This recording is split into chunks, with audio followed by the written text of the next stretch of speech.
پاکستان بننے کے وقت ملک کے پہلے commander in chief general Frank Messervy کے بعد 1948 میں جنرل گریسی نے ملک کی افواج کی کمان سنبھالی۔ یہی وہ کمانڈر ان چیف تھے جنہوں نے قائد اعظم محمد علی جناح کو کشمیر میں فوج بھیجنے سے انکار کیا تھا۔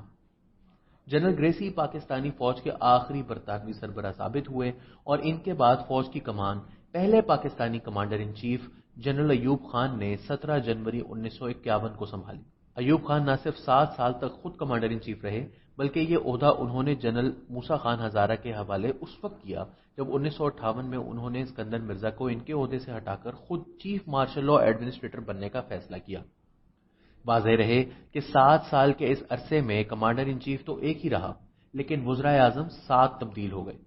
لیاقت علی خان، سر خواجہ ناظم الدین، محمد علی بوگرا، چودھری محمد علی، حسین شہید سہروردی، آئی چندری گر اور سر فیروز خان نون سب اسی 7 سال کے عرصے میں فارغ ہوئے اور اس کے بعد یہ عہدہ ہی ختم کر دیا گیا جو 1971 میں جا کر دوبارہ بحال ہوا اور نور الامین 13 دن کے لیے وزیر اعظم بھی بنے، مگر 20 دسمبر 1971 کو یہ عہدہ پھر ختم کر دیا گیا جو کہ 1973 کا آئین منظور ہونے کے بعد جا کر بحال ہوا اور ذوالفقار علی بھٹو ملک کے پہلے منتخب وزیر اعظم بنے۔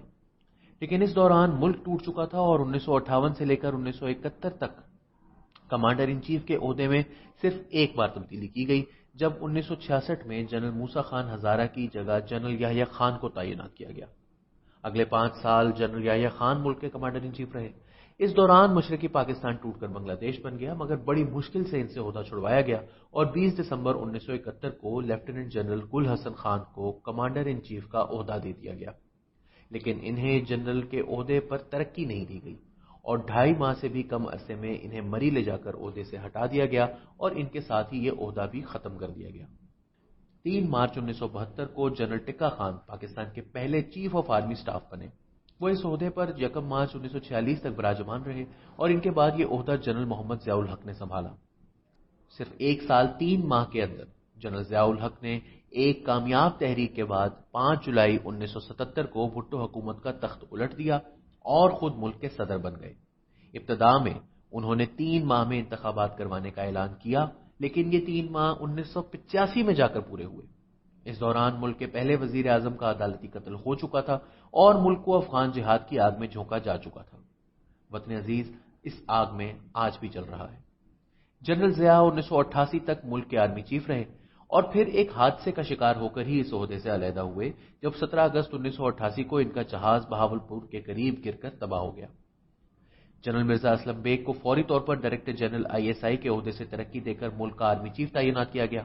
نئے انتخابات ہوئے جن کے نتیجے میں بے نظیر بھٹو کی پہلی حکومت وجود میں آئی۔ اپنی آئینی مدت کے 3 سال پورے ہونے کے بعد جنرل بیگ نے یہ عہدہ چھوڑ دیا اور جنرل آصف نواز جنجوعہ 16 اگست 1991 کو ملک کے نئے آرمی چیف بنے۔ تاہم جنرل آصف نواز جنجوعہ 8 جنوری 1973 کو دل کا دورہ پڑنے سے انتقال کر گئے اور 11 جنوری کو جنرل عبد الوحید کاکڑ نے یہ عہدہ سنبھال لیا۔ یہی جنرل کاکڑ ہیں جن کے نام سے کاکڑ فارمولہ منسوب ہے۔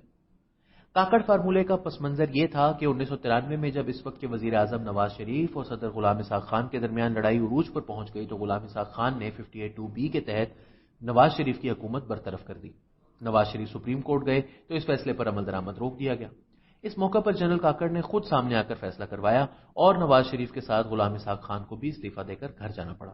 جنرل کاکڑ اپنی آئینی مدت پوری کرنے کے بعد 12 جنوری 1996 کو ریٹائر ہو گئے اور ان کی جگہ نئے آرمی چیف جنرل کرامت نے لی۔ 6 اکتوبر 1998 کو جنرل مشرف کو آرمی چیف کے عہدے پر ترقی دی گئی اور ٹھیک 1 سال 6 دن بعد انہوں نے نواز شریف حکومت برطرف کر کے اقتدار پر قبضہ کر لیا۔ نواز شریف کو جیل میں ڈالا گیا اور دسمبر 2000 میں جلا وطن کر دیا گیا۔ بے نظیر بھٹو پہلے ہی جلا وطن تھی۔ مشرف صاحب نے مسلم لیگ کاف ایجاد کی اور 8 سال بلا شرکت غیر ملک پر حکمرانی کے بعد اکتوبر 2007 میں باوردی صدر کا انتخاب بھی لڑا۔ تاہم 28 نومبر 2007 کو انہوں نے یہ عہدہ چھوڑ کر جنرل اشفاق پرویز کیانی کے حوالے کر دیا۔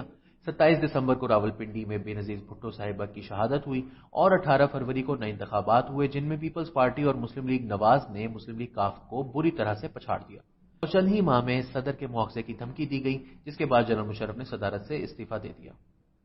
جنرل کیانی کی مدت ملازمت نومبر 2010 میں ختم ہو رہی تھی لیکن ان کی مدت ملازمت میں توسیع کر دی گئی۔ یہ پہلے آرمی چیف تھے جنہیں سویلین حکومت نے توسیع دی۔ اس سے قبل تمام آرمی چیف جن کی مدت میں توسیع ہوئی انہوں نے یہ توسیع خود ہی لی تھی۔